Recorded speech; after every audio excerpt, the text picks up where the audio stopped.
I don't know much of the people here. I think I'm familiar with some names. I think I've seen some names in last year's conference or the year before. So I'm familiar with some names, but I don't know personally most of the people here. But I think this is the point of having conferences, to meet and connect all together. So I would like to encourage everyone to be very active in this session, to participate, and to provoke the discussion, provoke some questions, answers, and let's chat and talk. We have very limited time for only 1 hour, but I think we can make the best of this 1 hour, to connect. And even the main purpose of this conference, of course, is to learn more, all of us, from each other. So please, I would like to ask again everyone to be very active. If you don't have mic or camera, that's totally fine. But we have a chat room I can read. And of course, Dr. Donatella, we can read your questions if you write it in the chat room. Yeah, and so that's it. Our session is, of course, as you know, the title of this session is Heritage and Cultural Landscape.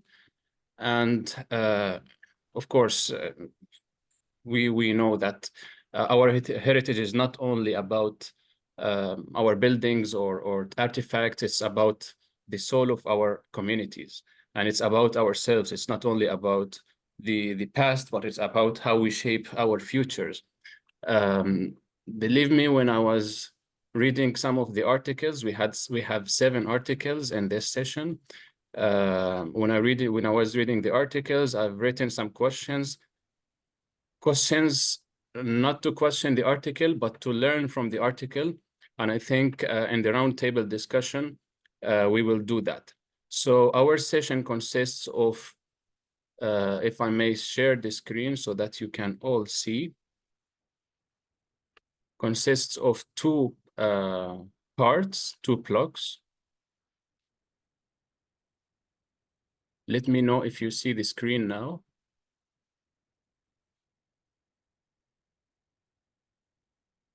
Yeah, do you see the screen? The program? Not yet. Yes. Now, Okay. now, yes. So yeah, Yes. Section C, Heritage and Cultural Landscape. We have 2 blocks. The first block consists of 4 articles, and followed by first roundtable. And then the second block consists of 3 articles, followed by another round table. So not to get over time, I think we can start directly. We have the first article title is Investigating Prospects of Urban Regeneration Approaches for Enhancing Livability of a Commercial Area. Case study on Chaktai in Bangladesh. And I think the authors are here, Sarah and Momita Roy and Zerine Tanha. So now I'll start sharing the presentation of these authors.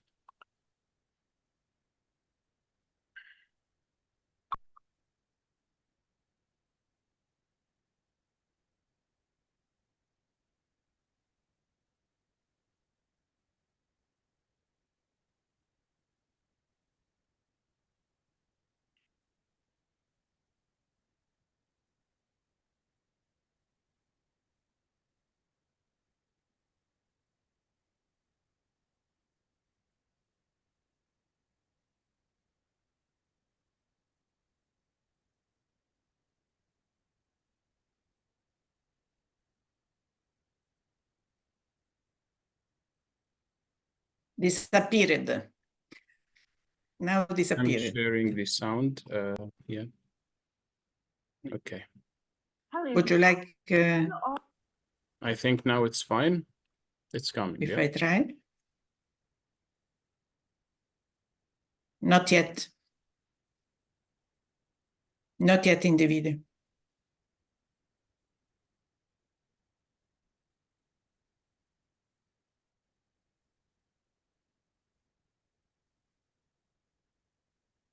Perhaps it is All are doing well today.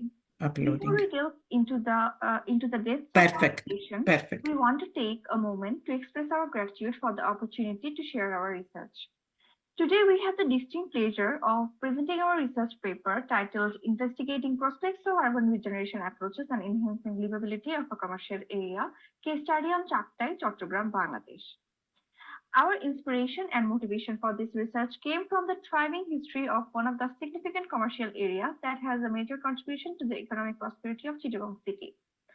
In this study, we particularly focused on Asadganj in Chaktai commercial area.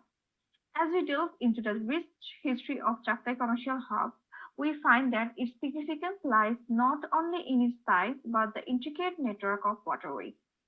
The Kornofuli River has welcomed traders from distant lands for centuries in this area. These traders entered the heart of Chittagong city through the Chaktai Canal. The Shamanat Bridge, which is one of the significant landmarks of Chittagong, is located just next to Asadganj. Both Chaktai and Rajakhali Khal terminate in the river Kornofuli, traversing through this area. The largest wholesale market of the country resides here, right in Asadganj, where we can find fish, dry fish, lentils,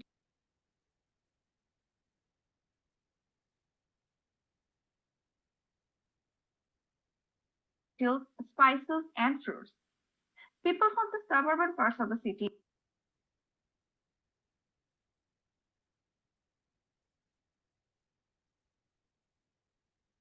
as well as other parts of the country migrate here for employment and business purposes, which makes it a home to a large number of working class people and businessmen. As a result, the area has become a concrete mess because of congestion and there is hardly any open space left. The importance of cultivating a livable urban environment in this area has evolved into an utmost necessity.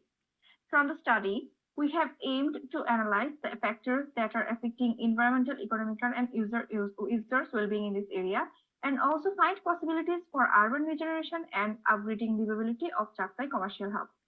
By rejuvenating this area, we seek to unlock its economic potential, attract investment, and create employment opportunities for local residents. Before proceeding into the existing situation, we may have a look into understanding what is urban regeneration. Urban regeneration aims to build sustainable communities through the environmental, social, and economic regeneration of underdeveloped and neglected locations. Although the details of urban regeneration policies designed to improve the quality of life and to enhance urban image have varied from nation to nation and city to city, they have one thing in common, that is, they involve the use of urban public space in urban planning. On the other hand, livability is the degree to which a place supports quality of life, health, and well-being. After reviewing multiple definitions of livability, Seo and Kim, in their research named A Review of Ambiguous Concepts of the Urban Livability, categorized them into 4 community-based concepts: quality of life, place, comfort, and accessibility. However, urban regeneration and livability always complement each other in a way that, in broad terms, livable cities which follow urban regeneration strategies are healthy, safe, harmonious, and comfortable and affordable. According to Levy and Hashim, there are 4 factors and dimensions of livability that defines the livability of a space, which are physical dimensions, which involves residential environment, social dimensions on social relations, functional dimensions which discusses facilities and services, and lastly, safety dimension about crime and sense of safety. We proceeded the research method by collecting data based on these 4 dimensions of livability through field survey, where we had prepared a questionnaire and mapping to understand the existing scenario of Asadganj in depth. And all the secondary data of the research have been collected through literature reports and reviews. From the land use map, we can see the most of the buildings fall into the commercial category, and day by day, every building is turning into mixed-use type. From the figure count map, this is visible that only 27% unbuilt space has been left. We have also collected data from the existing demography, their population ratio, age group, environment type, and general household type of this area. Now, if we have a closer look, we can see why Chaktai has become so chaotic. As the intersection of these two roads is full of commercial storehouses, the roads remain busy all day long with heavy vehicles for loading and unloading purposes. There is no defined walkable space for pedestrian movement. Street vendors fill up a lot of space on the main roads during the day, which congests that entire area. During the monsoon seasons, the roads get clogged due to the appalling drainage system that makes the situation even worse. As a primary drainage system for removing rainwater and the city's usual sewage outlet, it has become clogged with solid waste, filth and encroachments, which has led to overflowing rainwater flooding both sides of the canal from Bahadur to Chaktai commercial areas. Chaktai has also lost its original form and natural function of draining water. The loading and unloading of the goods take much longer than usual due to narrow and crowded road infrastructure. Moreover, most of the storehouses are located on the ground floor or in a semi-basement floors. During the monsoon, the road gets clogged and water seeps into the warehouses, and which damages goods. It is challenging to offer fire protection since there is only one fire station for the Notun Bridge area. And there is a presence of few open spaces which are used by vendors illegally, and some of these have become dumping zones due to lack of proper utilization. Due to unplanned growth of built environment, there is hardly any greeneries and open spaces left in Asadganj. From measuring the land surface temperature, we can see that the high temperature is all over the place. A questionnaire was aimed to investigate the user's perception. 81% of the respondents expressed their dissatisfaction with the current situation. 63% people agreed to face difficulties to use the road streets during monsoon, and 64% people believe that providing more interactive spaces and canal front development can enhance the overall living quality of the area. Considering the existing vulnerable situation of Asadganj, some probable recommendations for urban regeneration strategies have been proposed in this section, following the factors of livability given by Levi and Hashim. Asadganj area suffers from an ambiguous circulation system. Therefore, circulation system can be developed by connecting the dead-end roads.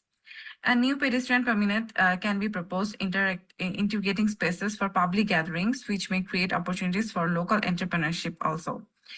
From our research, it has been pointed out that urban residents should be able to access public green spaces of at least 1 hectare within 300 meters linear distance from their homes, which is around 5 minutes walk. We have tried to identify some potential spaces such as neglected sites that has turned into dump yards and some unused alleys which are in 5 minutes walking distance, and that places can be turned into small-sized urban parks. Separate play spaces for children should be defined for creating a sense of safety and belonging. Adequate lighting and railing alongside the canal edge should be ensured for safety and security. Under the framework, the canal front will also be a part of development as a recreation and urban breathing space. Strategically, 3 species can be selected according to the context. There is the existing outdoor concrete surfaces can be transformed into permeable green surfaces to soak excessive rain. It will eventually play a significant role to reduce the water clogging situation during monsoon. A green belt alongside the canal front can be designed. To conclude, in process of the urbanization, cities are getting overgrown globally. Particularly in Bangladesh, rapid urbanization, which is the result of globalization and city migration, and the urge of economic developments has affected major cities like Chattogram.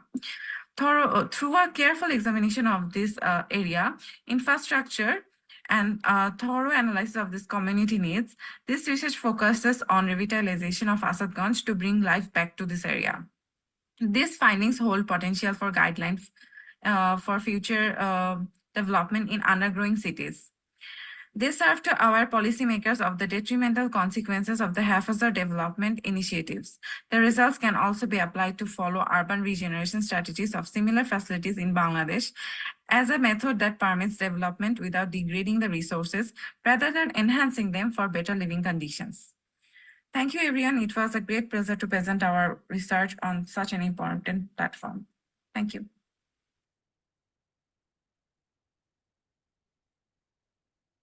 So thank you very much for our dear authors of the first article. I think we can move directly to the second article with a title entitled Comprehensive Evaluation of Urban Renewal Based on Entropy and Topsis Method, a Case of Shandong Province.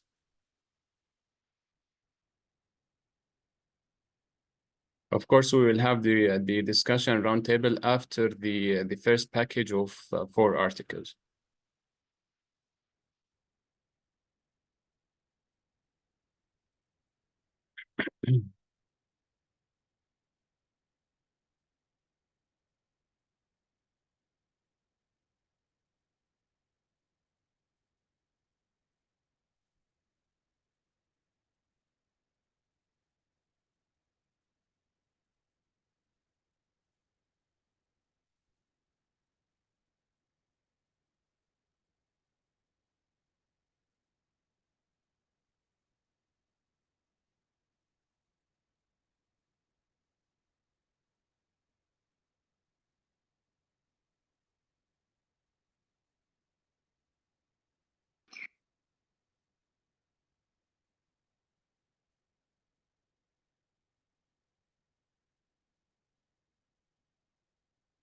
Comprehensive evaluation of urban renewal based on entropy and the Topsis method, a case of Shandong province.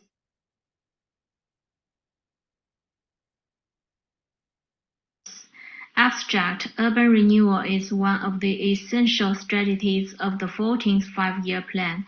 Firstly, a comprehensive evaluation index system of urban renewal is built. The entropy method is used to calculate the index weight, and then the critical points of urban renewal are clarified according to the importance of index. Secondly, the Topsis method is used to comprehensively evaluate the urban renewal work of 16 cities in Shandong province in 2019. The results show that Jinan City performs best in this work.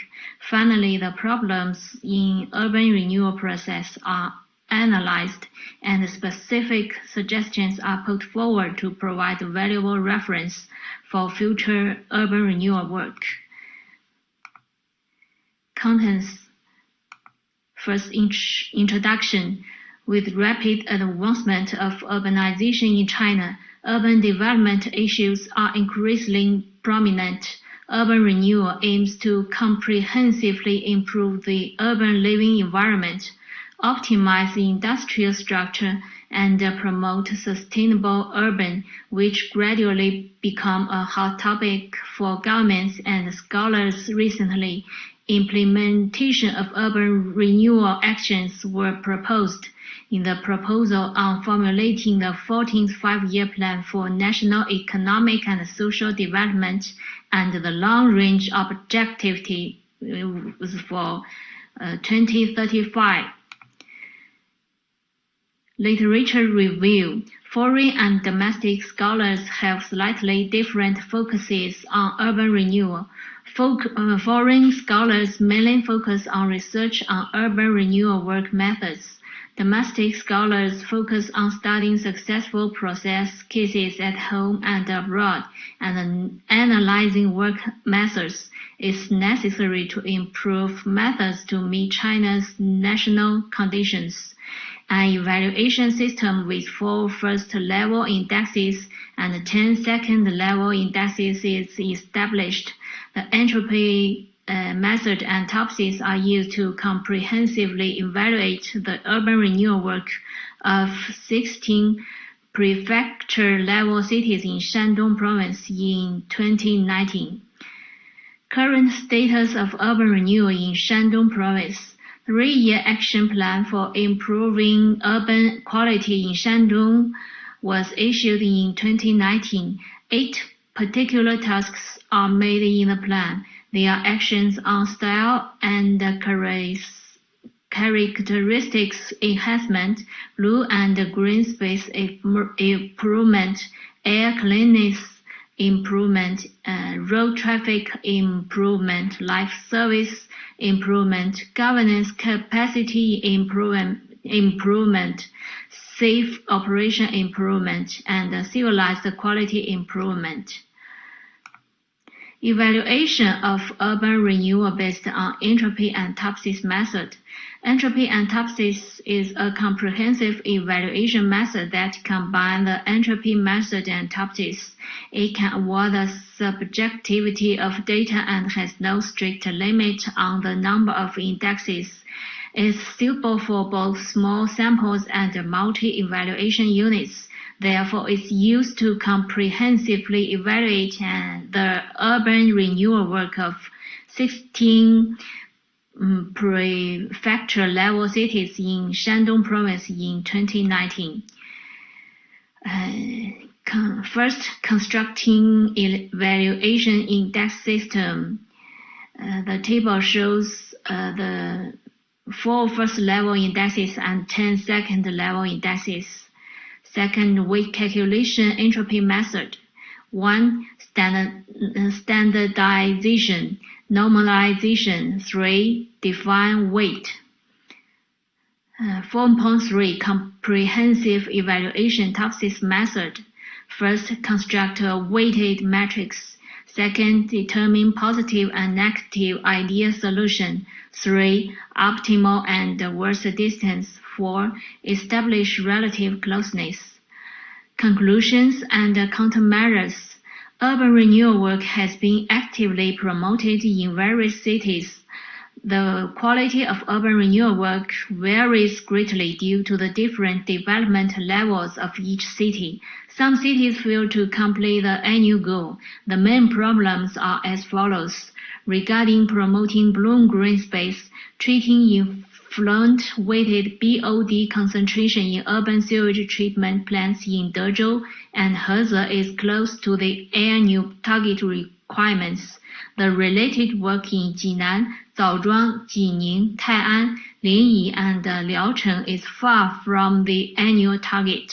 The proportion of sponge city-built area to urban-built area is less than 20% in half of the 16 prefecture-level cities. The ratio in several cities is less than 13%, which is far lower than the target. Regarding air cleanliness improvement actions, the number of days with good air quality in most cities fail to meet the annual assessment targets, and nearly half of the cities had a large gap with the annual targets. Regarding road traffic improvement actions, the number of public transport vehicles per 10,000 people in Qingdao, Weifang, Dezhou, Binzhou, and Linyi city failed to meet the relevant standards. More than half of the cities failed to complete the construction of a comprehensive pipe gallery. The percentage of built comprehensive pipe galleries in Zibo, Liaocheng, Binzhou, and Heze completed is less than 70%. Problem and promotion strategies are as follows. First, as the main responsible body for urban renewal work, governments should build a smooth and perfect mechanism to coordinate and promote related work.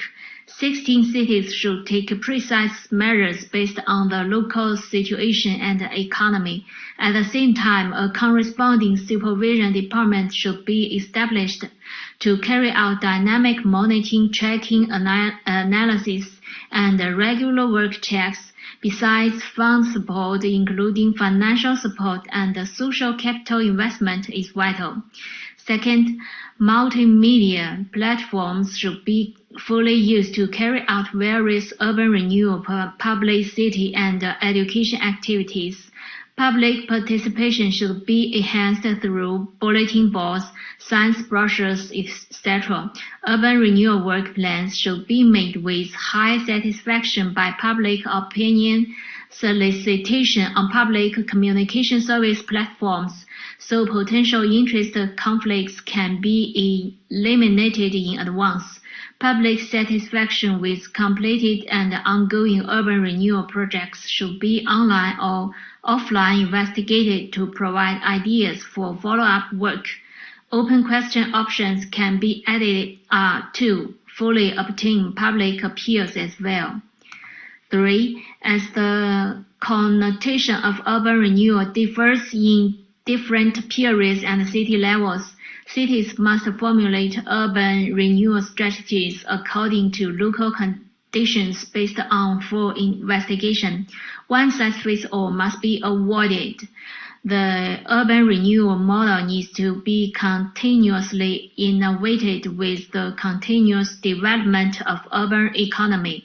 Cities should study success cases of urban renewal at home and abroad, innovate urban renewal strategies based on local conditions, monitor and adjust related measures in time to achieve urban renewal goals. That's all.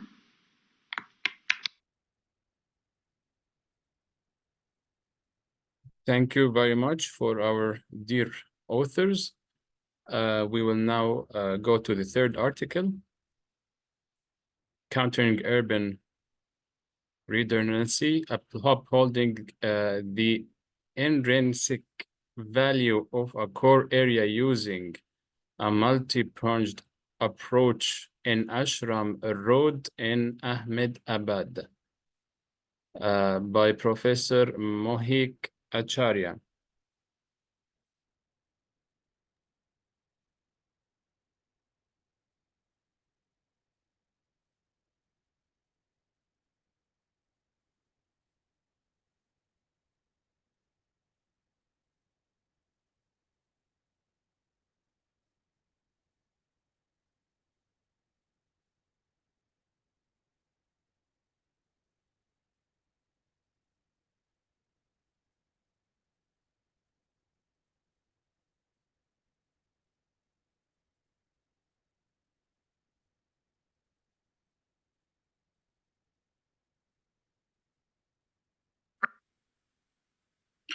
Good morning. My name is Mohik Acharya, and I'll be talking about countering urban redundancy while upholding the intrinsic value of core areas using a multi-pronged approach in Ashram Road, Ahmedabad. The cities are growing outwards, and we are taking a very linear approach to how cities are growing, and hence we'll run out of land someday. So we need to adopt a very cyclic approach to how we build our cities. The core areas initially undergo immense pressure, which leads to higher densities and decline of their services. This decline can also be physical, social, or economic, which then becomes very incongruent with TDR or TOD or today's planning tools.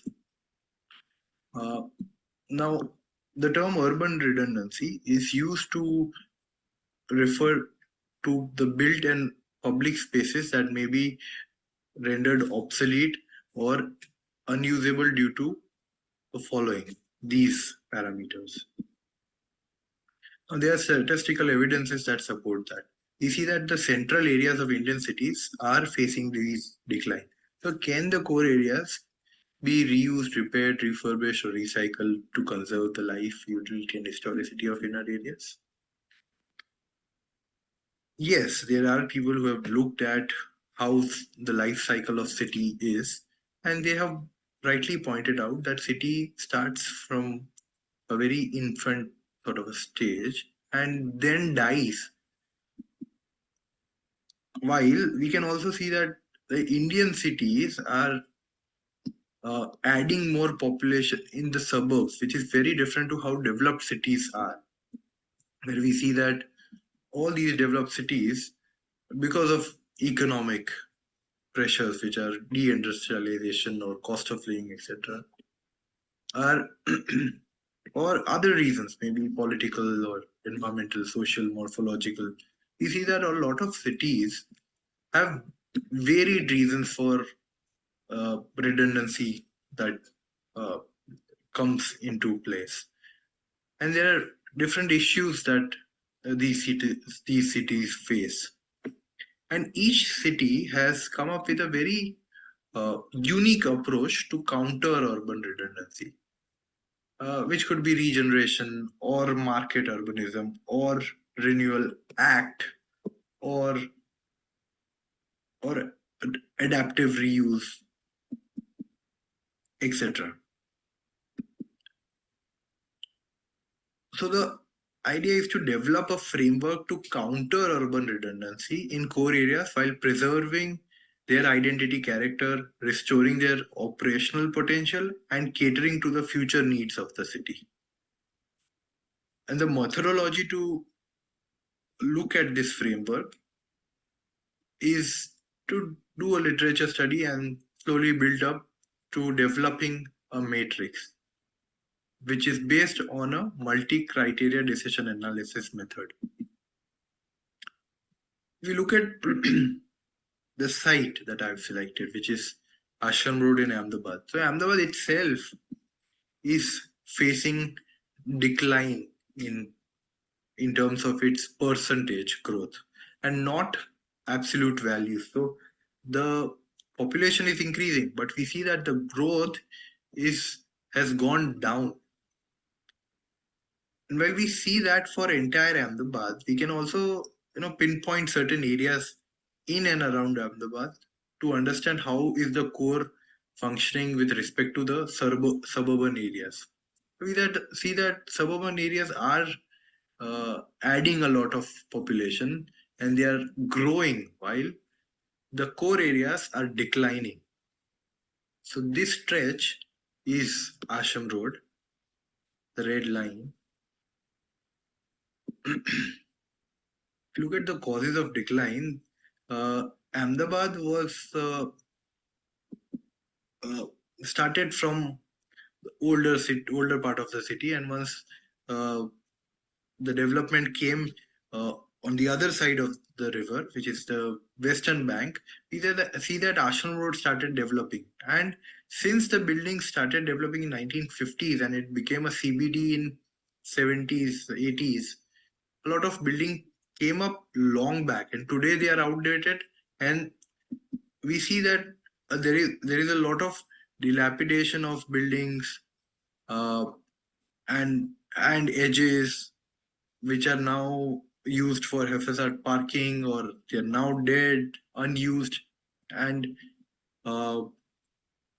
which are not congruent to what we see here, which is a riverfront development and the metro that has come in very recently. While we talk about all of these things, since it was an older part of the city, we see that a lot of buildings have value. And there has been an extensive study on site, which looks at land use, ownership, ground coverage, FSI calculations, how are the circle rates that are assigned by the government, minimum market rates on which stamp duty, etc. are taken, etc. It's also observed that there are a lot of vacant units inside this area. They're looking at the condition of various buildings.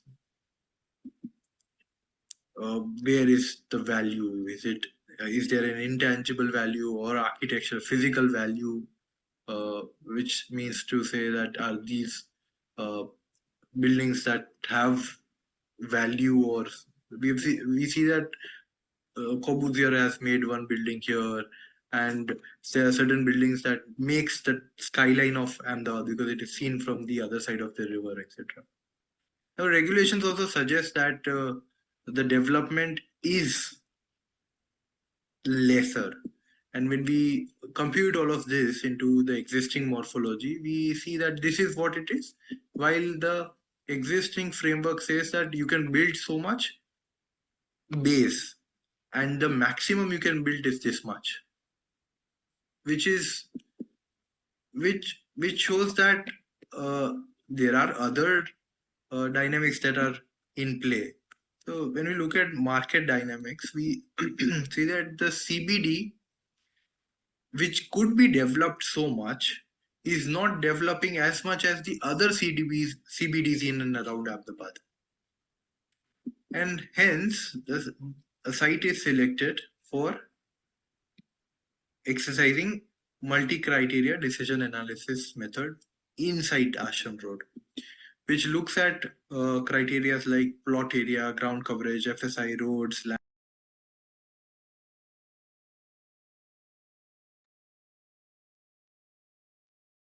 Perhaps there is some problem with the connection.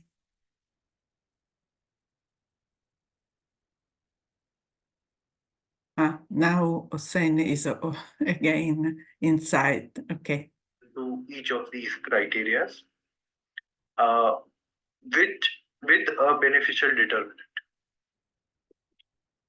But then comprehensive weightage does not present a strong case for countering redundancy because it does not highlight certain plots which we can intervene. So it does not give an entry point for intervention. Instead, an approach-based weightage allows multi-pronged entry point at plot level. So we're looking at, say, adaptive reuse. And adaptive reuse will give us plots that are beneficial for doing adaptive reuse by highlighting the criteria like architectural value, vacancy rate, or land use, and so on. There are different approach-based weightages that are given. So using approach-based weightage, we will only study focused criteria. The findings of this research are that we can eliminate redundancy, the area becomes future ready,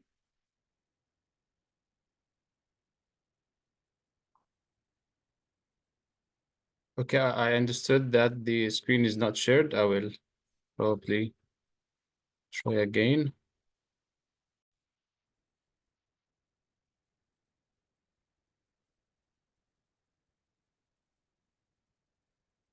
buildings that have value, or we see that Corbusier has made one building here, and there's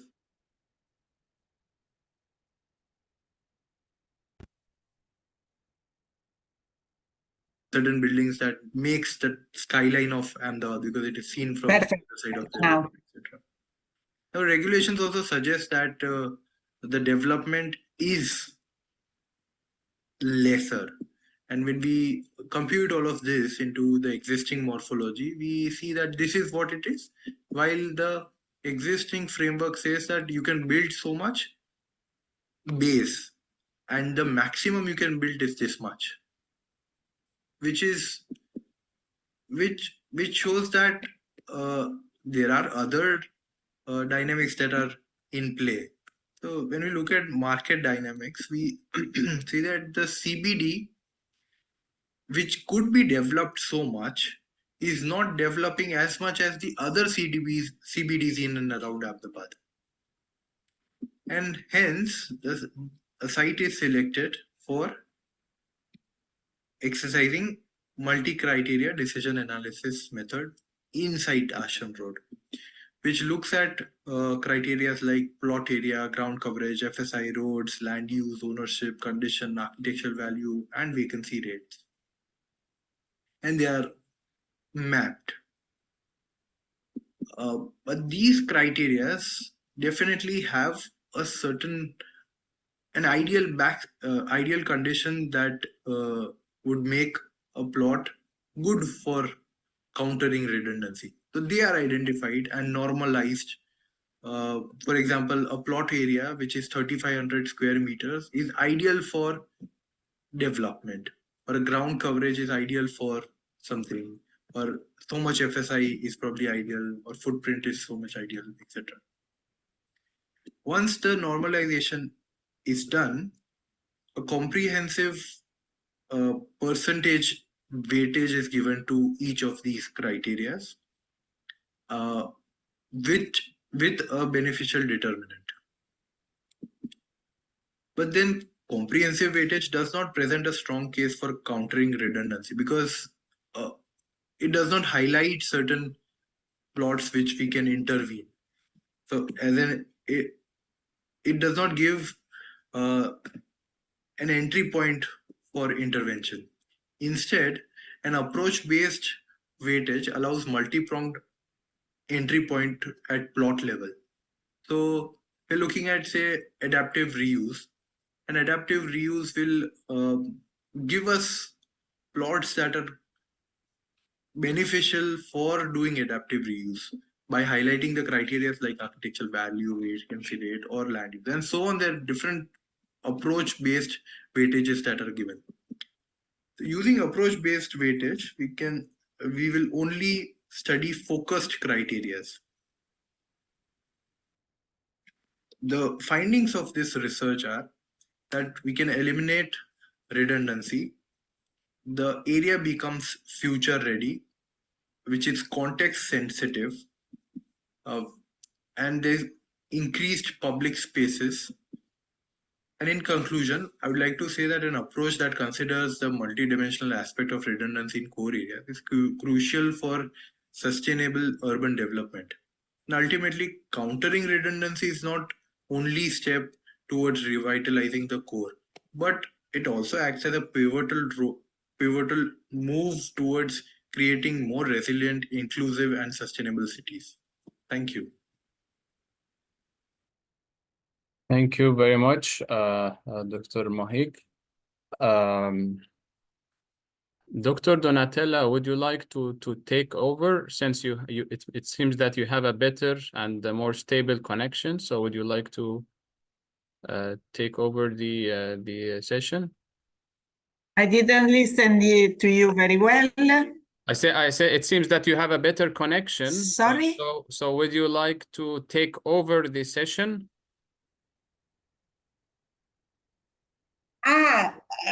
Would you like if I try to Yes, share my yes. screen? Probably you have a better connection than For the fourth. Yes, I can try. Why not? Certainly. But you must share. Yeah, now I think you must permit me to share my screen. Yes. Because now it's okay. Perfect.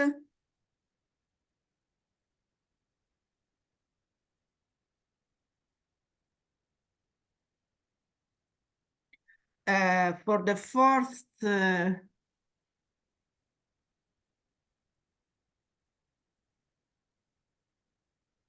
contribute,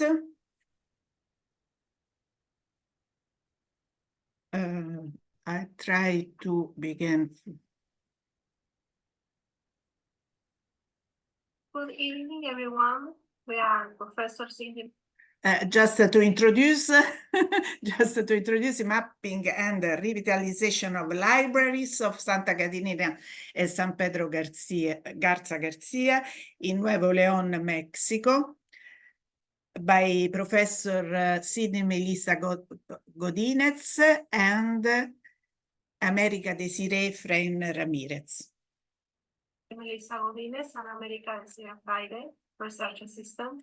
And our research is about the mapping and revitalization of libraries of Santa Catarina and San Pedro Garza Garcia in Nuevo León, Mexico. We are an active part of the research program of Monterrey University at the School of Architecture. Let's start saying that libraries. It's possible to share the full screen. Innovation and community engagement. In this new era, libraries embrace technology through digital sources to expand information and bridge the digital divide. Libraries search to spread knowledge like never before, ensuring everyone can learn and grow without barriers, social, economic status, or geographic location. Do you have a problem in sharing? One of the challenges of the 21st century is to adapt to changing technological landscapes. As new technologies emerge and old one becomes obsolete, libraries must remain agile and forward-thinking, constantly innovating to Can you share the full screen, or is it not possible? Latin America, another No, challenge. it doesn't work. Libraries in the digital age. Libraries are increasingly becoming maybe instead of centers, sharing makerspaces, your and screen, hubs you of can share the browser only. and advocates for lifelong learning. Buildings should also adapt to this change. Do you In think that terms I of have to interrupt? infrastructure, I think so, Monterrey yeah, boasts because a network of well-equipped we cannot- What do you libraries. suggest? I suggest to share only, don't share the full screen, all your screens, only share the browser. So when you share, instead of sharing full screen, all your screen, just share the browser.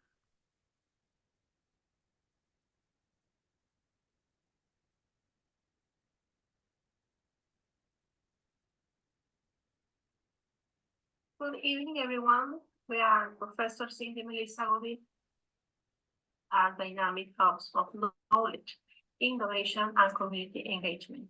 In this new era, libraries Is it embrace okay? technology We to see the digital program, we don't see the expand video. information and bridge the digital divide.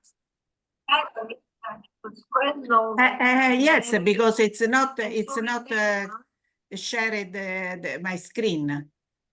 Because in my laptop I see I try to do again with the Maybe you open the total video first screen, and but then share.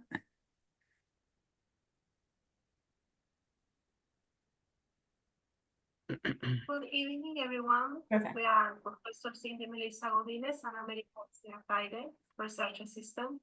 Yes, Everyone now can perfect. learn and grow without barriers, social, economic status, or geographic location.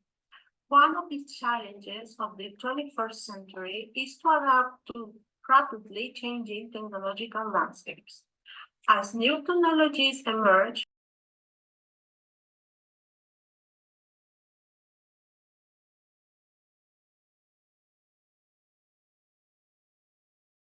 Probably you need to unmute yourself, Dr. Donatella.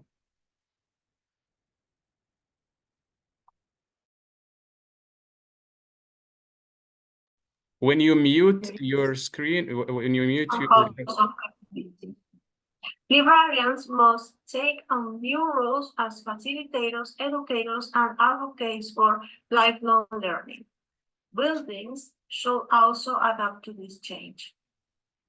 In terms of infrastructure, Monterrey boasts a network of well-equipped libraries, strategically located throughout the city and its surrounding areas.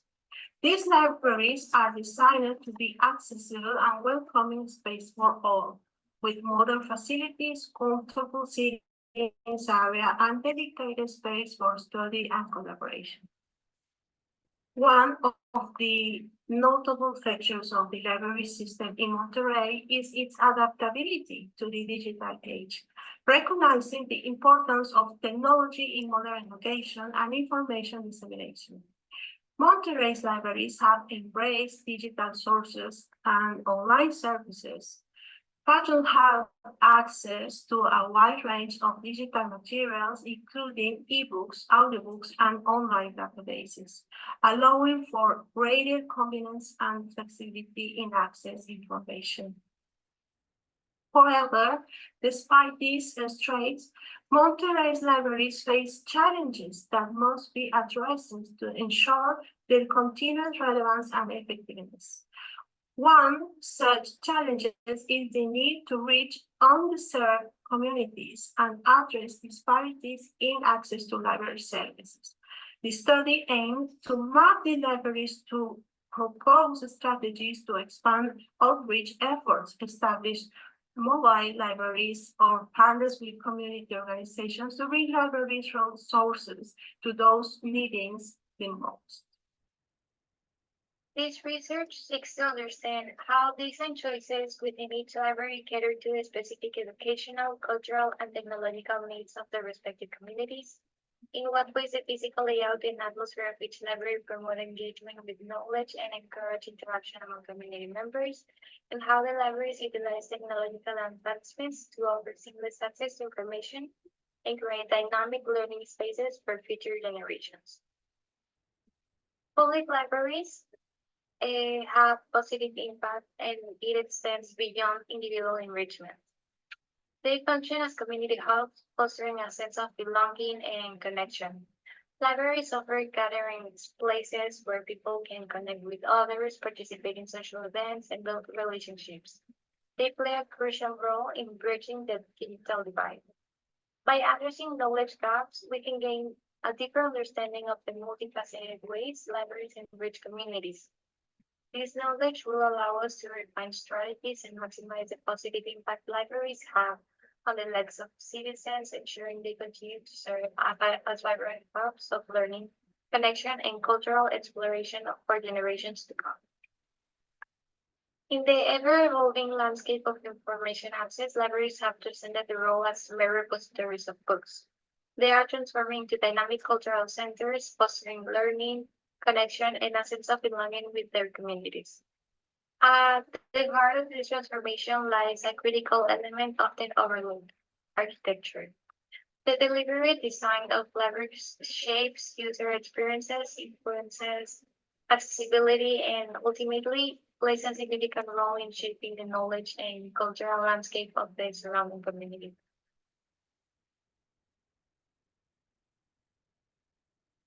The method in this research was first we made a plan, and then we made site visits. Observation and interviews were the main result of these site visits. The interviews were conducted in two formats, with visitors and library workers. In the case of workers, the focus was on their experience as daily users of the space and as witnesses of the user space interactions of the visitors. In this way, information can be obtained from the perspective of someone who observes the reaction of users, what works, and what could be improved. The responses regarding uses and activities varied between educational and recreational activities. It was decided to work with the analysis of libraries in the municipalities of Santa Catarina and San Pedro Garza Garcia, since it was interesting how, despite being neighboring municipalities, they presented very different characteristics in terms of their respective contexts. This is also distinguished by the architecture of each municipality. This is a mapping of the current libraries, including private ones. Even though Santa Catarina has twice the population of San Pedro's libraries are less than half of Santa Catarina's. This shows that technically, per person, Santa Catarina could satisfy better the demand of access to knowledge in libraries. While this is not the reality, considering the conditions in which the library of Santa Catarina currently operates. San Pedro actually has a library that represents the biggest breadth of the area, which is Lomas of Tampiquito. Here are some pictures of one of the site visits. It has access to internet, a cyber, a general room, a playroom, and a multi-purpose room. It is a better one equipped with the adequate spaces that provide enrichment, and one of its main purposes is to be a center of health in which students of the community can relate and use to exercise their right of education. These are more pictures of the spaces. Even though this library is a better one and the better equipped one of both Santa Catarina and San Pedro areas, well, it's still missing some points that should be considered. Green areas that could be used as centers of interactions and activities, and more views that could inspire and motivate the users and welcome them to increase the attendance of libraries. This case study actually shows an example of a municipality that can use its resources to make these type of projects possible and create these type of spaces that we're losing in space and time in this new technological era. Sadly, in the municipalities of Santa Catarina and San Pedro, this is not the case. Even though San Pedro has a lot of resources, libraries don't receive a big part that could be used nowadays to create these type of spaces or to revitalize the libraries that actually exist. And Santa Catarina is in less conditions than the federal. And this study holds the potential to demonstrate how libraries can be designed to become vibrant hubs of knowledge and culture, fostering informed, connected, and culturally rich communities. Through the analysis of existing libraries and the development of a special proposal, this research will contribute to a deeper understanding of the architectural role in shaping communities' relationship with knowledge and learning. Thank you. And here are contacts for further debate. Thank you.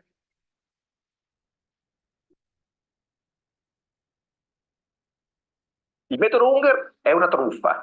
Sì. No, non per i contenuti. I contenuti sono quanto mai attuali e assolutamente utili perché parlano un po' del mio percorso da trader, da quando non Dr. sapevo nulla di Donatella? mercato.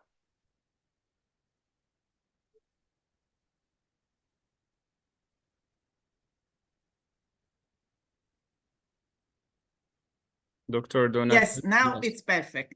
Great. Just a minute. So I think it's the Here I am. end of this. So if you Here I if you am. wish, you can start even the roundtable discussion.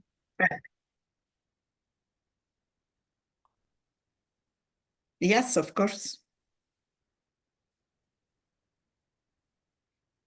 Me or you?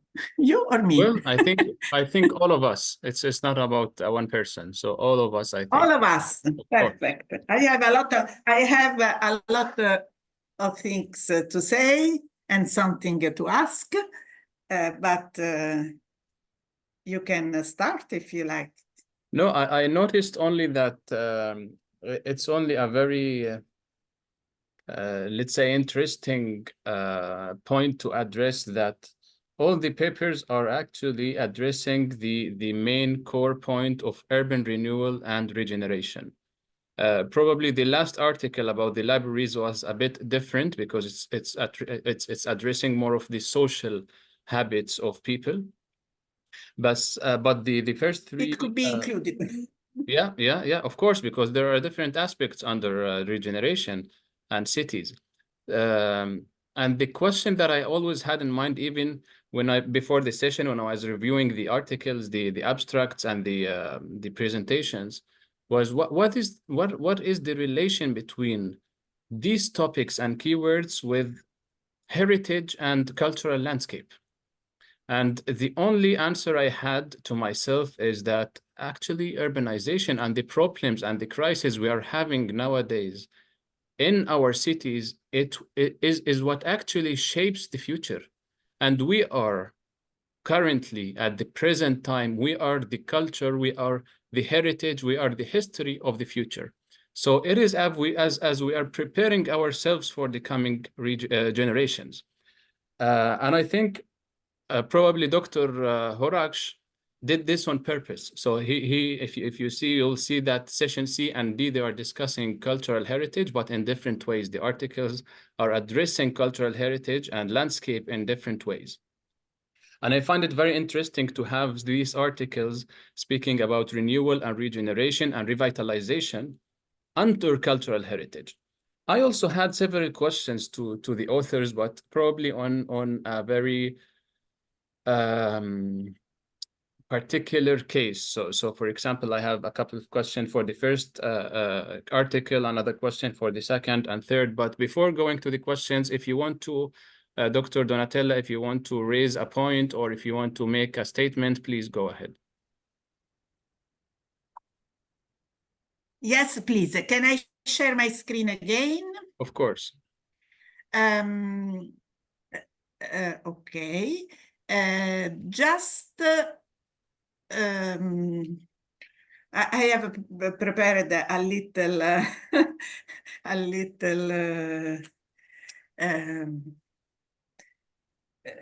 presentation, but let me say something about myself, but not for my celebration, of course, but with the final goal to implement our knowledge, I mean, each other with, of course, all the young and the senior authors, in order also, why not, to create somehow our possible future collaboration. Introducing myself, I am a full professor in urban planning, and I'm from Italy.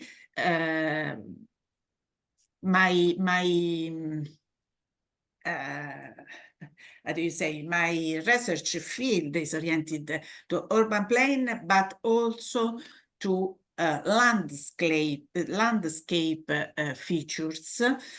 I work in the University of Molise since 1988, and inside the university, I have the role of the director of this laboratory since 2005, and we have a lot of interesting ideas. Sometimes they became projects. For example, as this international master, I like it very much, a lot. And I'm very proud to be the vice president of the National Landscape Committee for the Italian Ministry of Cultural Heritage since 2018. And it could be interesting in this session that our Ministry of Cultural Heritage invited us as a committee to create a national plan for villages. It means small historical centers that in Italy are very, very numerous. And also, I am very proud to be a member of the Italian Steering Committee for River Contracts. That is a new participatory tool, and it could be a relation with some of this today's presentation. And okay, we realized some goal also at the national level, because river contracts now are included in Italy into the National Environmental Code. It was a great result for us. And again, at present, I am responsible for a project inside the National Funding for the Italian Recovery Resilient Plan. Also, this case could be interesting for our discussion, because as you can see, the name of this project, I called it the landslide villages, because you know that one of the great problems in Italy is that it is almost everywhere subject to hydrogeological risk. You can see in this part, the village doesn't exist because a sequence of landslides. Okay, I have prepared also a list of this first part of the discussion, and I want to say just to think, all the works propose a value of the landscape, even from different points of view. For example, the young researchers of the contribute talked about the sense of pride, sense of identity among residents. And they spoke about people and users, of course, perception. This is a common element.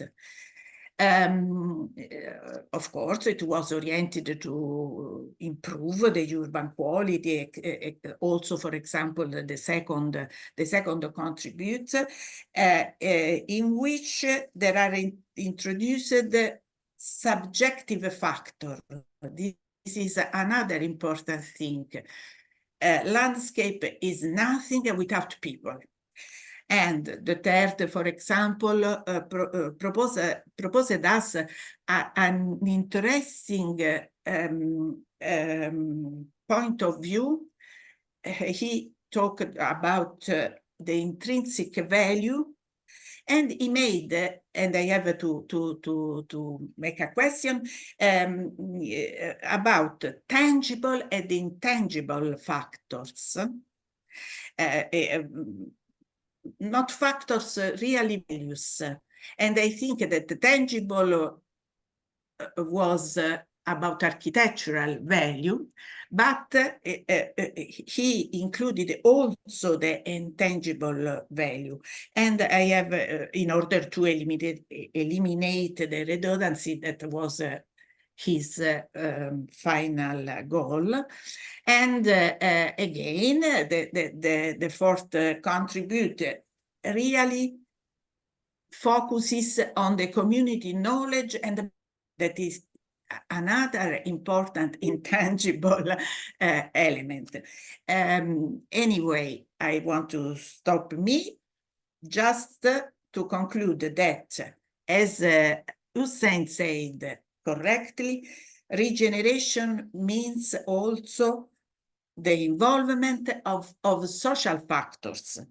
Regeneration is not just a physical redevelopment, but involves a solution to social problems in localizations in which there is some problem. For example, the paper number 1 described that the area under study was invaded by illegal settlements and waste disposal sites. The second one, urbanization had created a problem, of course, in not only in settled area, but also in surroundings.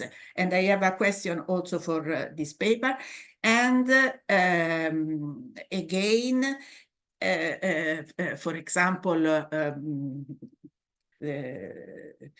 the author about redundancy, I don't remember the name, even if Mohira Akaria,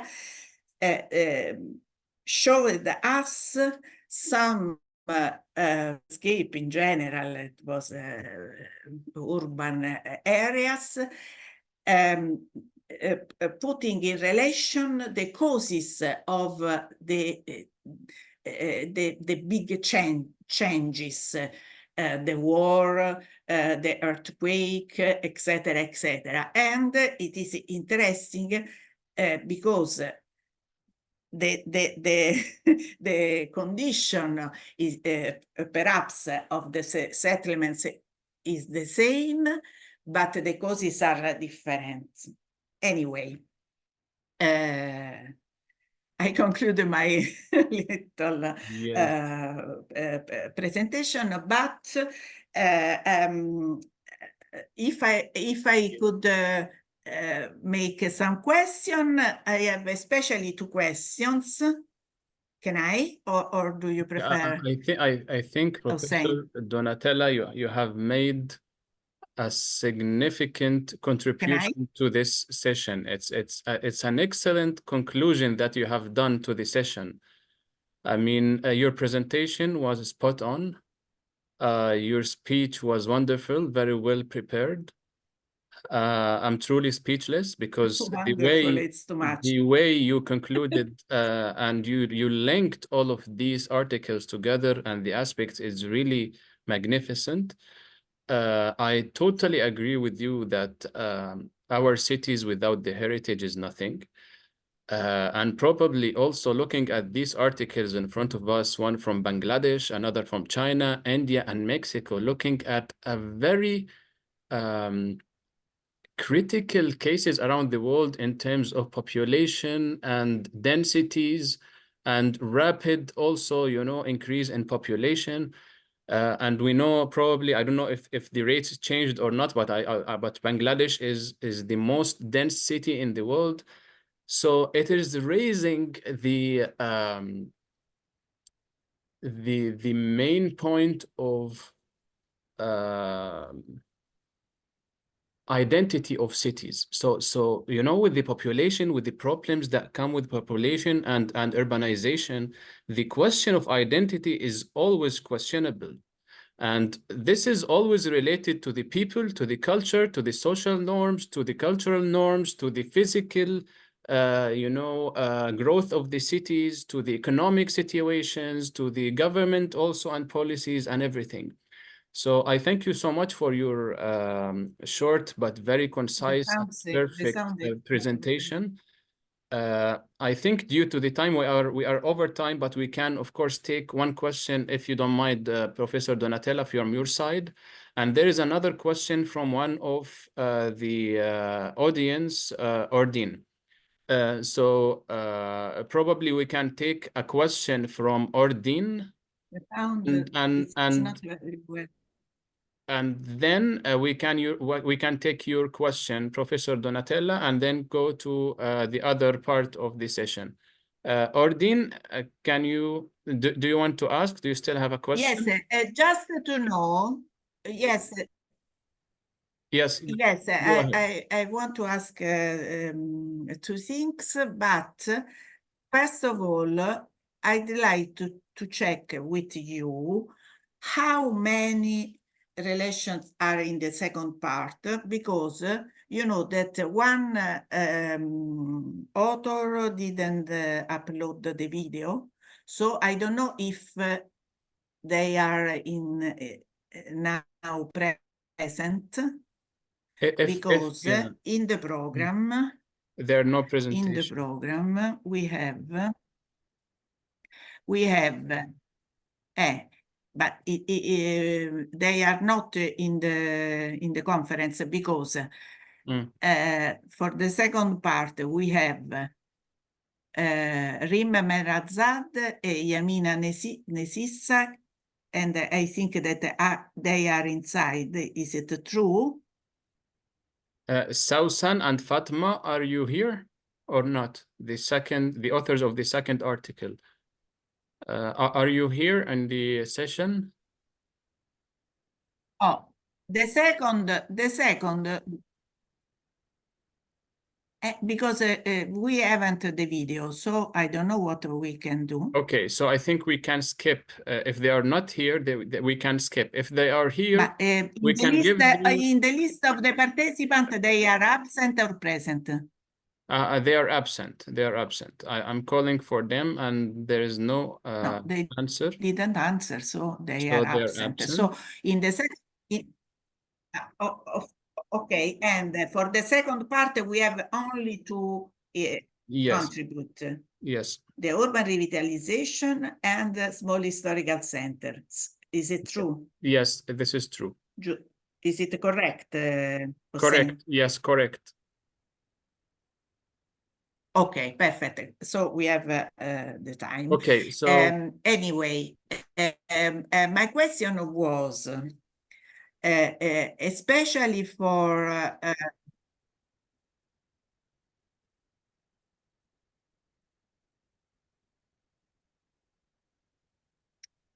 your sound is not good.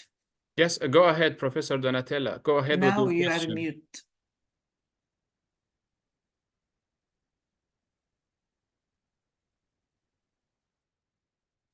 Okay, I'd like to ask for this contribute about Shandong province. I realized that, but I'm not sure if it's true, that the database was collected in 2020. And my question is, do you think that after the pandemic era, you could add some other factors?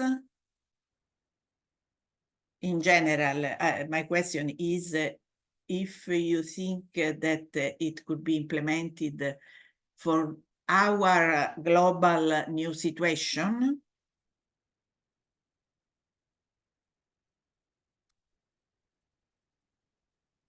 Nobody answer. Are any of the authors of this article here with us?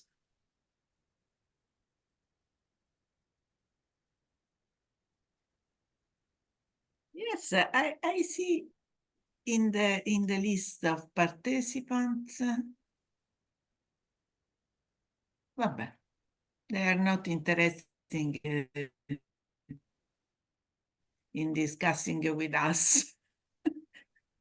No, I also had a question to Perhaps this they article. are not inside Yeah, now. I also had a question They to this presented and article they go away. Okay, Uh, perfect. regarding the method of data analysis of. Vabbè, the question was There were interesting from my 16. point of view, but Yeah, no of course. answer. Okay. I had several questions for this article as well because they didn't mention the Okay. method of analysis Without answer. in We cities. will be without answer.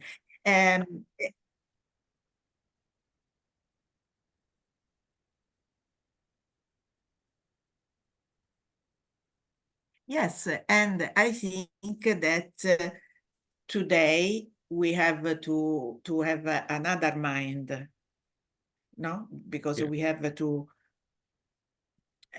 implement perhaps our research, but in general, not only in this case. Okay, and about MOIC, do you? I'm sorry if it's not the right pronunciation. I am very interested in your difference between tangible and intangible, as I told before. And could you explain something about your work, especially in which way you choose these features? Because in my opinion, following your video, of course, I think that tangible is related to architectural value, and perhaps about her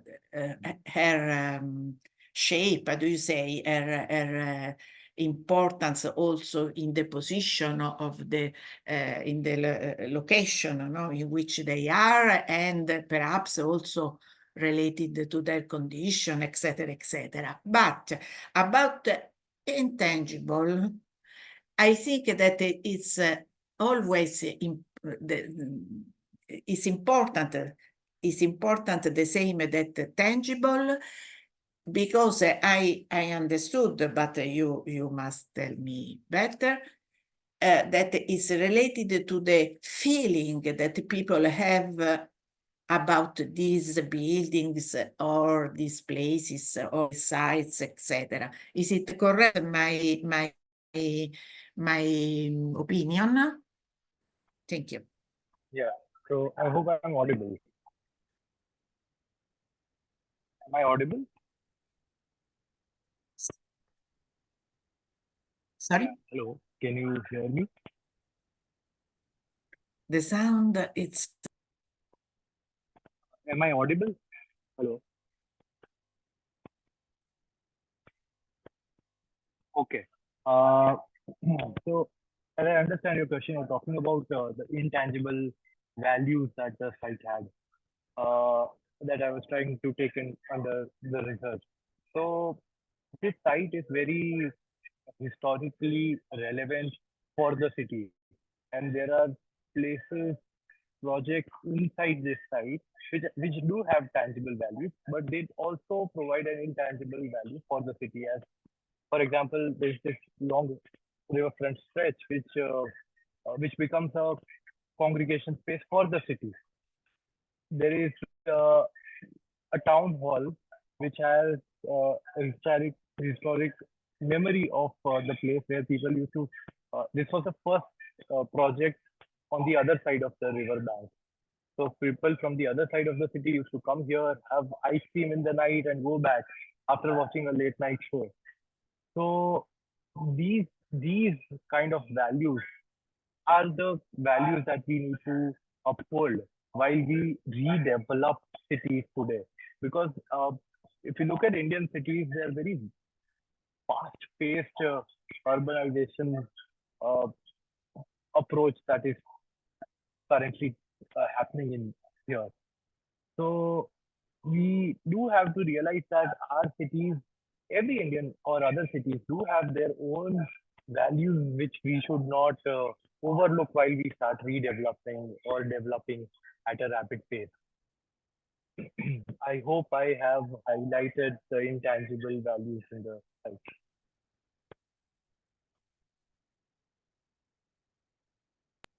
Yes, thank you. Yes, thank you. For me, we can go to the next session. Yes, I think we are over time, so we need to go to the next session. And if there are any other questions, probably if we have some extra time at the end, we can raise more questions. Please, Okay. Professor Donatella, Perfect. you can start with this session. Okay.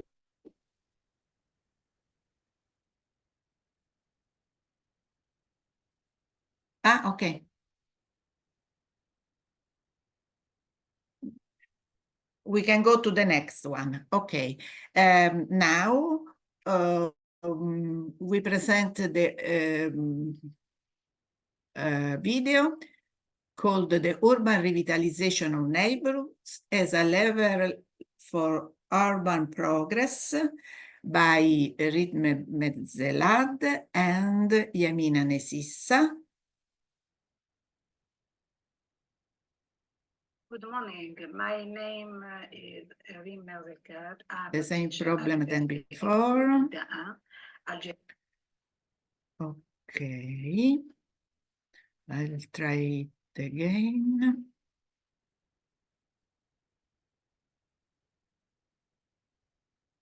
Come avevo fatto prima?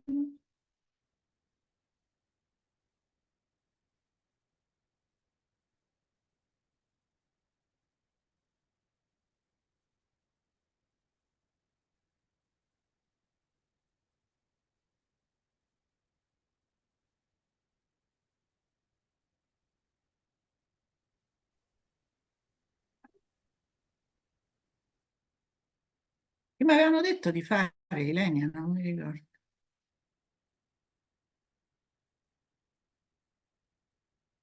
Provi a rimettere la condivisione. L'ho messa 100 volte.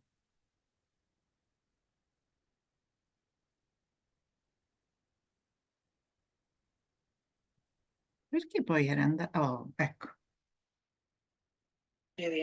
My research focuses on urban revitalization as a level for urban progress, case of the Belouizdad, Algiers district. Urban revitalization is a practice that aims to innovate, rehabilitate, or reinvent urban area in decline. It offers an answer of the challenge posed by rapid urbanization and the need to improve the quality of life in our city. It's a multidisciplinary approach that touches on physical, economic, social, and cultural aspects. Problematic. Our study questions how the urban revitalization of a neighborhood can be implemented in a relevant way in order of effectively promote community participation. The objective to understand the challenge of urban revitalization by establish a recommendation to improve the quality of life of residents. Case study presentation. Situation. Belouizdad is a town and commune in Algeria's province, Algeria. Historic background. The site of the municipality of Belouizdad has undergone an evolution in its urban morphology through different periods of urbanization. Potential of district. We have a different potential. First one, central location, easy access to major government institution and the business district. The second one, functionality diversity. The district displays functional diversity with the residential, commercial, and industrial areas. Architectural diversity, architecture variety from colonial buildings to modern construction.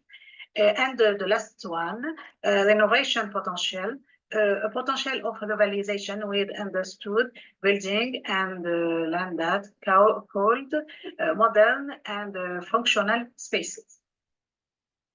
Neighborhood weaknesses.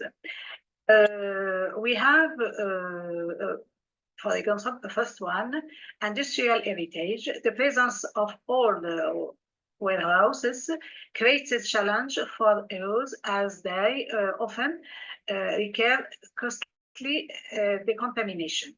Deterioration buildings, a part of the historic building of the district are in advanced state of degradation. Fragmented occupation of part of the neighborhood creates under that area.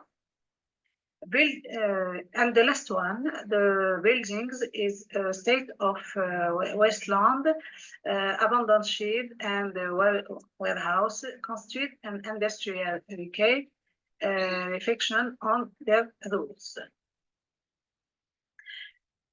Investigation and interpretation. The analysis of our case study. This allowed us to obtain relevant information to assess the current state of the neighborhood. The sample consists of 40 people. The majority of respondents are between 18 and 25 years old. So the question we have asked are, for example, of the first one, how would you describe the current state of Belgrade in terms of attractiveness and urban vitality? The majority said inattractive. The second one, what do you think of the layout of buildings and the public space? The majority responded dense and compact. So there a layer of facilities, it's the area. The majority side leisure area. And other questions, what improve called the municipality change? The most important thing is the infrastructure and the local culture. And other questions, can the community play a role in improving the neighborhood? The majority said yes. And the last one, the last questions are you familiar with the concept of urban regeneration? The majority of said yes. So, recommendation. This research reveals dysfunction at the level of the municipality we distinguish. First one, a present need for leisure facilities, public space, and green space to improve the attractiveness and the urban vitality of the districts. The second one, the state of deterioration of the housing is a concern of the resident who stressed the need of revitalization of existing housing. Urban revitalization is also recommended in the phase of road congestion and deterioration of building and the need of equipment. And other recommendation, urban revitalization emerges as a response from our research findings and the concerns of the inhabitants.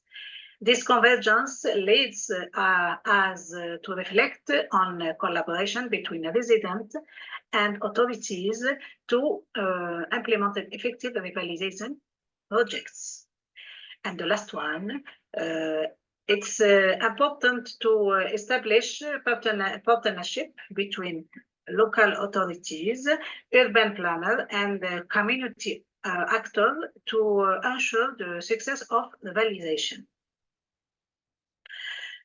For action, with a view to promoting the implementation of urban and effective urban revitalization, we formulate the following actions. First one, integrate urban planning. The revitalization of the neighborhood must begin with the development of an integrated urban plan. The first and rehabilitation of housing. Planet is degraded resident areas, preserving historic building and improving the quality of housing. Third one, creation of green space, the creation of green space that contribute not only to the quality of life, but also to the overall attractiveness of the region. This demolition and selective rehabilitation to the underground in the abandoned on the degraded industrial western land, transforming these areas into useful space while presenting historic buildings. And the last one, partnership and financing, establishing a partnership with government agencies, non-governmental organization, and the private sector to earn the necessary funding of implementation of projects. Conclusion. The municipality of Belouizdad has a variety of historic, cultural, and touristic potential. Urban revitalization is an opportunity that can transform this neighborhood into a dynamic place to live, meeting to needs of its population. The local community in favor of urban generation shows that this approach can be a level for positive development to create a dynamic and inclusive neighborhood. Thank you for your attention. Goodbye. Good morning.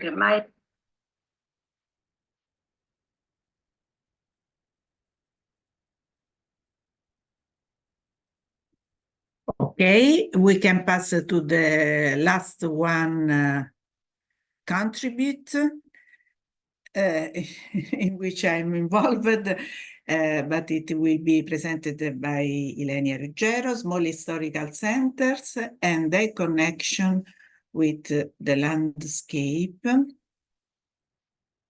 fragility and complexity.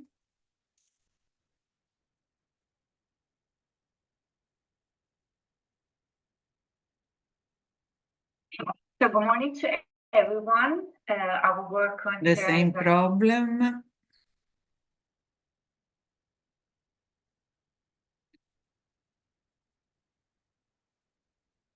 I don't know why.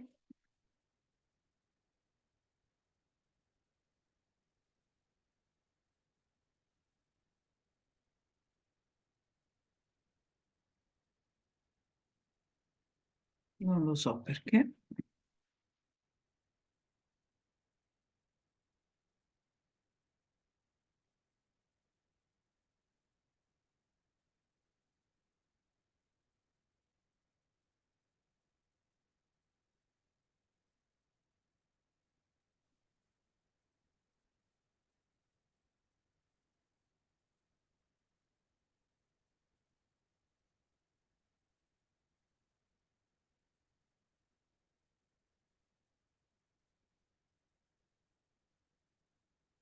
Okay. Study carried out on historical centers. In Italy, most urban centers are more with fewer than 10,000 inhabitants. They reach the number of 7,000, in which the relationship between the settlement system and the landscape is closer. Here we bring the reflection work within the Gruppo Borghi, a working group of the Ministry of Cultural Heritage, of which Professor Donatella Ciardea is a member, and the results of the research of the PhD thesis of Ilenia Ruggero. About this topic, it can be said that there are two main lines of research. The first oriented towards the architectural conservation of historic centers, and the other oriented towards the safety of buildings and of the territory. The approach innovativeness consists in the comparison methodology between the different landscape units in which these centers are. Our methodology is shown in the slides. After defining the main research questions, the study examines some cases of landscape projects carried out in some regions. They have approved the new regional landscape plan pursuant our Italian Code for Cultural Heritage. The study continued with the analysis of some cases of community projects implemented on the basis of citizen initiative. We find ourselves at the interaction of two clearly distinct paradigms in spatial planning. On the one hand, the top-down landscape plan model, and in the other, the bottom-up community-based participatory approach. Both aim to enhance the territory, but they encounter difficulties in harmonizing their methodologies. The objective of the study was to explore the feasibility for the community landscape project to act as a mediator between traditional community-based planning strategies. So the first case we show is a landscape project of the Toscana region that is along the Stradone di Montecchio, an extraordinary landscape and architectural system shaped by the reclamation, drawing up of thousands of hectares of marshland between 1703 and 1736. Along this road, there are numerous buildings known as Leopoldine, each with its own agricultural land. It is a type of isolated block farmhouse with a high architectural interest. So here we can see some historical maps and drawings. And in this slide, we can see an image taken from the guidelines created by the Toscana region in relation to the development of the slowly mobility network in the area under. The second example we report refers to the Friuli Venezia Giulia region, which has identified an interesting route that connects the Piedi mountain churches. As I described in the slide, they are in a landscape context of great value, as known, the site of the Dolomites in the northern Italian Alps was recognized by UNESCO as a World Heritage Site. We are talking about 260 kilometers long itinerary as an intense journey, in some ways similar to the much more famous Camino de Santiago. There are 20 steps. These religious buildings have a strong significance as a reference point for local communities. The numerous ex-votos are also very interesting, as in this slide we can see, because they tell us the history of the places and the dangerous escape. So Leila, we have chosen some example of the community lab experiences. They are, as known, place-based experiments oriented to increase the opportunities of the local communities. They assume a greater importance in the so-called minor centers, where the sense of the community is very stronger. The first experiment in progress is located in the Veneto region in the northern part of Italy. It is the Dolomiti Hub, a community center arose 2020, equipped for co-working with a bistro and cinema. It is an interesting project for regenerating the so-called bark, which are a unique agricultural structure consisting in 4 poles and a roof to collect dry grass and to feed the cows during the winter period. And the second experiment in progress we have chosen is located in a central Italian area in the Marco region. The experiment originated 10 years ago and is called Borgo Futuro Plus. They initially started with a festival, and they collaborated with a European Horizon 2020 Heritage project, which had also the capacity to be extended to other neighboring areas. The third example is located in the south of Italy, it means Sicily. It is the Magna Via Francigena, a historic route connecting Palermo to Agrigento, recovered by local initiatives conducted by the Amici Cammini, the Cammini Francigeni in Sicilia association, and opened in 2017. Each stage of the journey and each municipality crossed are associated with a welcome committee, which acts as a guardian of the route, as an effective form of local self-organization. As we can see, they are social enterprises or local non-profit association or a volunteer organization. And the exploration has shown different processes in different contexts. What emerges is that in the bottom-up model, each stakeholder is autonomous and exchanges limited information with all the stakeholders. The top-down model often fails to interact with local populations. The middle-down model can succeed in creating a continuous interaction loop. The intermediate figures are inserted between the up figures, authorities, and the down figures, stakeholders, can guarantee better effectiveness of the entire process. A middle figure could be represented by technical scientific community, as for example, university. And this is our proposal, the community landscape project carried out for the Lazio region, Il Cammino dei Briganti. As we have shown in the flowcharts of our methodology, instead of the landscape project, as we can find in the recent landscape plans, and instead of the community project, as we can find recent popular initiatives, we suggest the community landscape project. The route is characterized by the marked presence of the karst caves, historically used by brigands as a refuge. This phenomenon dates back to the beginning of the 19th century, and it was present in the rural area of the Lepini Mountains. Moreover, it is significantly connected to the Via Francigena del Sud, a historical cultural itinerary we all know, traveled by pilgrims who wanted to arrive in the Holy Land, Italy, entirely crossed by these routes. In particular, the municipality of Carpine Romano has the largest number of caves, estimated at around 250. In this phase, the most in-depth research work was carried out, and the Cammino dei Briganti, the Lazio project, was born as a part of master's thesis developed between the University of Rome La Sapienza and the local consortium of the Borghi La Sapienza for 15 municipalities. The first territorial data collected arise from this work, which was used as the basis for the creation of our project.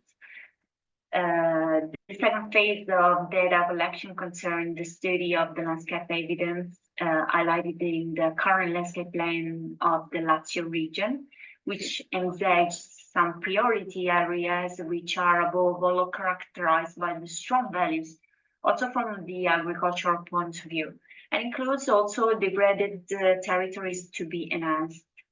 Furthermore, the context of the bottom-up initiatives proposal were examined, in particular developed by an association very present in the area, which is the Compagnia dei Monti Lepini. And all these elements were put into a system, and the map shown here was created through GIS processing to create this 35 kilometers route. So here in the next slide, we can see some pictures taken by us with the drone, so the village and its surroundings. So there are some beautiful images about it. And finally, we try to highlight the critical issues and proposals which will then be useful for the construction of the guidelines and suggestions for integrated participation. And in conclusion, as a support for the creation of other community landscape projects and to contribute to their diffusion, this comparison table was created as a result of this case examined, of which only a few examples are reported here. Secondly, each model has positive and negative elements, and their weight varies in various cases. The ongoing research will consist in refining the control mechanism of the data collected on various existing cases in order to reach the information matrix and to better define the characteristics and forms of diffusion of project experiments carried out in collaboration between inhabitants and local authorities and universities. So thank you for your attention.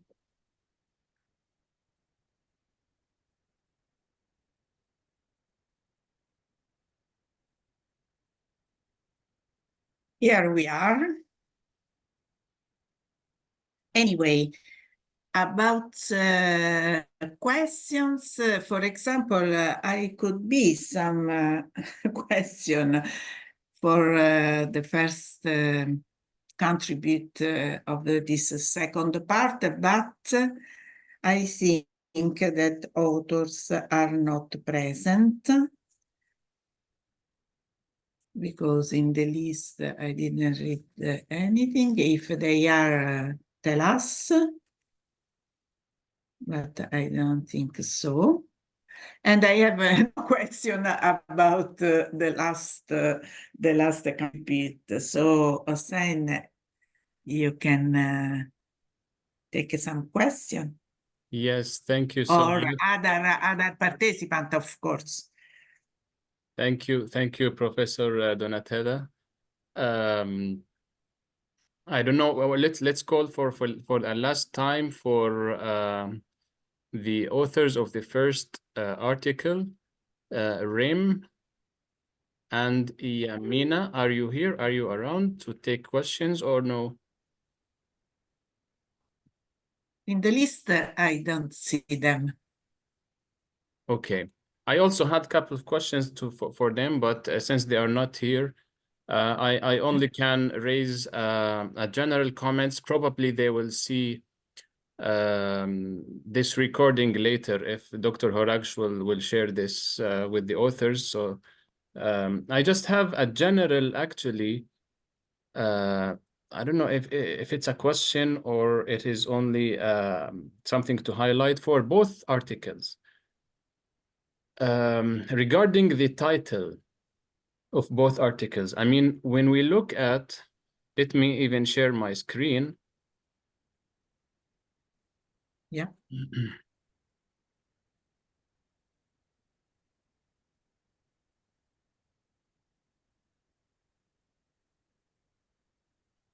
It's loading, 1 second.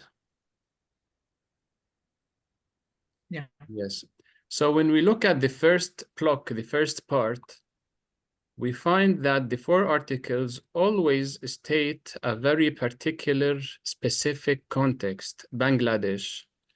Here also there is Shandong, there is a street, Ashram Road, and here also a city in Mexico. But when we go to the last 2 articles, I think it is a very general title that I can say, the urban revitalization of neighborhoods as a lever for urban progress. I mean, if there was sort of a case study, I would suggest to the author to also add to the title a specific case study where the analysis was conducted to make it more specific. But I think this is a very, very general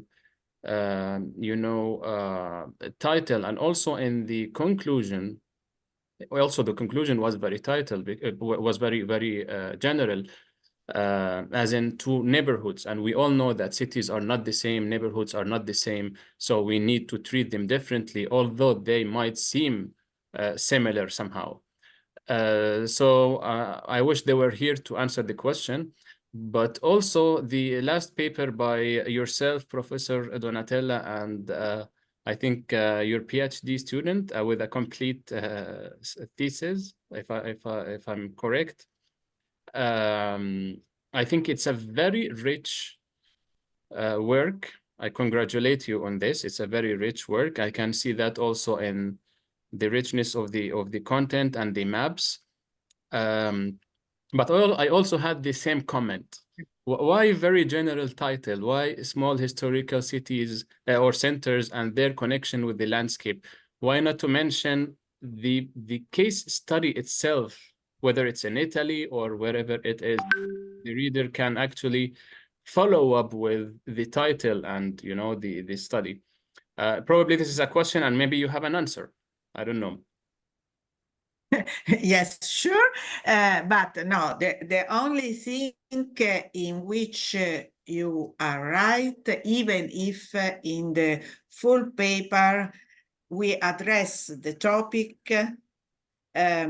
with survey of general literature. But you are right, because cases are Italian, but these are 3 examples of a very large cases, very large number of cases, and we extract just 3 examples related to 3 different models: top down, bottom up, and middle up down. But it emerges from a research carried out not only in Italy, but with especially cases for Italy. The cases are cases which we had in the video presentation, but in the full paper it is more extensive, of course. I understand. So there are 3 case studies, but it is subject, I mean, it is relevant to more cities and more case studies around the world. So that's why you prefer to keep it more general. It's a question? Yeah, I mean, yeah. So you are doing certain case studies, but the study itself or the conclusion itself is relevant to other case studies around the world. Is this right? Yes, especially for the model we propose. Because the middle up down model, it's not a known approach. Yes, actually, this is my second question. A new approach. Exactly. And we created it following different suggestions from also from other countries, for example, etc. So it was it want to be general because it's a methodology. It's not I see. the study interested only. Case studies are useful for and reinforce our idea. It's not just a study of these cases. I understand. Yes, very clear. And that was actually my second question, because we are always very familiar with the bottom-up approach or the top-bottom approach, but suddenly we were surprised with a new approach, the middle-up-down approach that you... It's our creation. It's our creation. Yeah. It's our idea. I thought that there is an approach that I don't know, so thank you for creating this approach. Yes, no, but it's Can you elaborate a little bit on this approach? How do you think it should work? Because even the methodology itself, I think it was based on intangible aspects. Not only, because in Italy, the problem is that in different countries, we have different approaches to the landscape topics. For example, in Italy, perhaps we have to explain better, I don't know, but the top-down model derives from our extrapolation, how do you say, from the urban planning tool oriented to the landscape. Is a special plan that we have in Italy, because also in other countries we can find landscape plan, but usually the landscape plan is especially for environmental aspects. In Italy, the landscape plan include preservation, of course, but also actions. It's between between the general landscape as you can mean, but related to the urban plan, a normal urban plan, because even if it is for the vast area, not only for a municipality or a province, usually in Italy they include the whole region. For example, in Italy we have 21 regions, so we have only 21 landscape plans. And it includes also the opportunities for the development. Is a special tool that I know always when I talk about foreign colleagues. I have this problem to to clarify that in Italy the landscape plan is very complex. And but in relation to the middle up-down model, the idea is that not only project made inside the landscape plan, not only the project derived from the citizens in general, stakeholders, but stakeholders are citizens, but in the middle, scientific community, and I suppose that universities could do that, could become a mediator between local authorities, for example, regions, who created the plan, and citizens who live over there. And it is a successful, in my opinion, a successful condition, because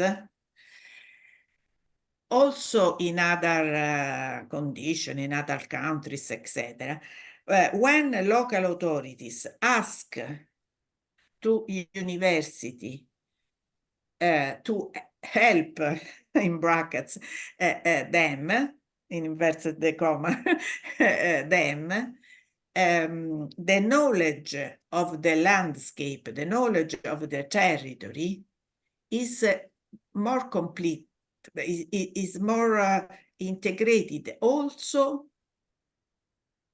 using, for example, I think that we have seen in every contributes today, for example, questionnaires, but questionnaires is not sufficient.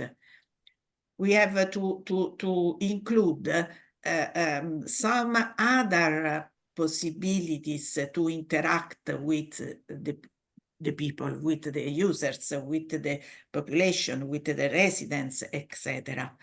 And it must, in my opinion, in our opinion, the idea is that to have to upgrade, I don't know exactly, there are not the rules, but I think that it's possible to deepen this methodology. Thank you. Thank you The so much, future will Professor say if we Donatella. have. Thank you for your elaboration. I think Thank you to you. and I would like to thank all the participants, all the audience for attending this session. I do have lots of questions and points to discuss, but unfortunately we are over time, and there is another session starting or should have started 3 minutes ago. So I would like to thank everyone again and hope to see you in the other session. Thank you. It was a pleasure also for me. It was an And extreme goodbye to pleasure, everyone. Dr. Donatella. And of course, we will keep in touch because I think there are a lot of things to share among us. Absolutely. With pleasure. With pleasure. Thank you. Thank With you pleasure. so much. Bye Thank you bye so to much. everyone. Bye, everyone. Bye bye.